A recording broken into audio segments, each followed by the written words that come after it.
Health ইন্স্যুরেন্সের agent হয়ে কিভাবে আপনি একটা পেনশন আর্নিং পাবেন, মানে আপনার ইনকামটা পেনশন হিসেবে কাজ করবে এবং আপনার ইনকামটা কিভাবে মার্কেট রেট হিসেবে বাড়বে, সেটা কিন্তু আমি আপনাকে এই ভিডিওর মধ্যে দেখিয়ে দেবো।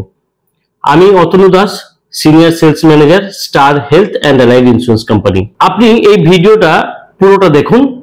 আপনি এখানে জানতে পারবেন যে হেলথ ইন্স্যুরেন্সের এজেন্ট হয়ে আপনি কিভাবে আপনার ইনকামটা অ্যাজ পার মার্কেট রেট অনুযায়ী বাড়বে।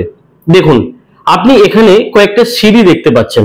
এই সিঁড়ির মধ্যে যেটা আমি বোঝাতে চেয়েছি, দেখুন এজ 30 বছর বয়সে একটা কাপল হাজবেন্ড ওয়াইফ মিলে একটা পলিসি নিয়েছে, যার প্রিমিয়াম হচ্ছে 15,000 টাকা। তাহলে আপনি ওই কাস্টমারের 30 বছর বয়সে যার 15,000 টাকা প্রিমিয়াম, তার উপর আপনি একটা কমিশন পেলেন। 2 বছর পর দেখুন তাদের পলিসিতে একজন অ্যাড হচ্ছে। মেডিক্লেম পলিসিতে রিনিউয়ালে আপনি কাউকে অ্যাড করতে পারেন, কাউকে রিমুভও করতে পারেন। সেভাবে দেখুন এই পলিসিতে আপনি দেখতে পাচ্ছেন একজন পলিসি হোল্ডার তার একটা চাইল্ডকে পলিসির মধ্যে অ্যাড করছে, তখন কিন্তু তার প্রিমিয়ামটা বেড়ে গিয়ে হচ্ছে 18,000।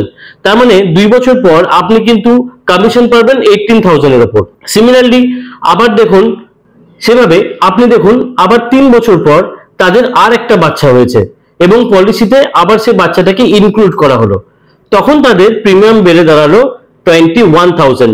মানে দেখুন এই 5 বছরের ডিউরেশনে প্রিমিয়াম কিন্তু বাড়লো 6,000। আপনি এই এক্সট্রা 6,000 এর উপরে, টোটালের 6,000 এর উপরে আপনি পে আউট পাচ্ছেন। তার মানে আপনার প্রিমিয়ামটা, কাস্টমারের প্রিমিয়ামটা বেড়ে গিয়ে হলো 15,000 থেকে 21,000, 15,000 টু 21,000। তো আপনি এখন 21,000 এর উপর কমিশন পাচ্ছেন। তো দেখুন এজ 36 যখন হলো তখন প্রিমিয়ামটা বেড়ে গিয়ে হলো 24,000। তার মানে আপনি এখন কমিশন পাবেন কিন্তু 24,000 এর উপরে। তার মানে 30 বছর থেকে 36 বছর পর্যন্ত বয়স, মানে এই 6 বছরের ডিউরেশনে প্রিমিয়ামটা 15,000 থেকে হলো 24,000, মানে 9,000 প্রিমিয়াম কিন্তু এক্সট্রা হলো।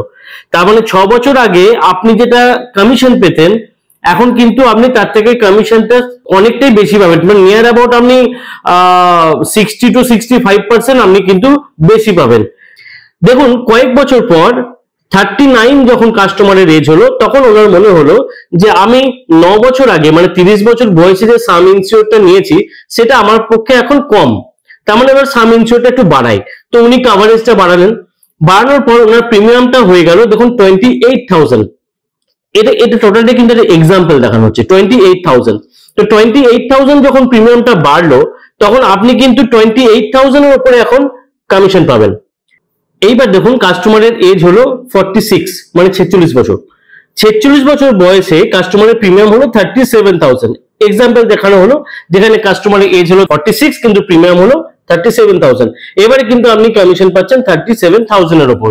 সেই রকম 51 এজে কাস্টমারের প্রিমিয়াম হয়ে যাচ্ছে 45,000। তার মানে কিন্তু আপনি 45,000 এর উপর কমিশন পাচ্ছেন। এবারে আপনি লক্ষ্য করে দেখুন 31 বছর বয়স টু 30 বছর বয়স থেকে 51 বছর বয়স, এই 21 বছরের ডিউরেশনে তার প্রিমিয়ামটা কিন্তু বাড়লো 3 গুণ প্রিমিয়াম বাড়লো। তার মানে আপনার আর্নিংও কিন্তু 3 গুণ বেড়ে গেল।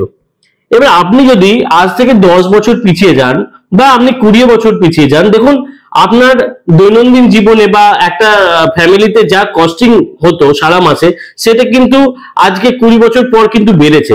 তো মেডিক্লেমের ইনকামটা কিন্তু এই হারে বাড়তে থাকে, যেখানে একটা কাস্টমারের কাছে আপনি যেটা এই বছর আর্ন করবেন সেটা কিন্তু আপনার অ্যাজ পার মার্কেট রেট কিন্তু বাড়তে যাবে। মার্কেট রেট অনুযায়ী বাড়তে যাবে। আমি এই কারণেই বলছি, কারণ এটা তো কাস্টমার পলিসিতে কাউকে অ্যাড করছে, তার এজ বেশি হচ্ছে, কখন সে সাম ইনসিওর বাড়াচ্ছে, তো এইভাবে কিন্তু প্রিমিয়ামটা ইনক্রিজ হচ্ছে। তাই আপনি যদি 2024 এ হেলথ ইন্স্যুরেন্সের এজেন্সি নিয়ে একটা সফল কেরিয়ার তৈরি করতে চান, তাহলে আপনি এখন শুরু করুন। এবং আপনার এজ যাই হোক, 25 হতে পারে, 30 হতে পারে, 35 হতে পারে, 40 হতে পারে, আপনার একটা সময় পর যখন আস্তে আস্তে কাজ করার ক্ষমতাটা কমে যাবে, তখন দেখবেন এইটা আপনার অ্যাজ এ পেনশন হিসেবে কাজ করছে। তাই হেলথ ইন্স্যুরেন্সের এজেন্সি আজই নিন।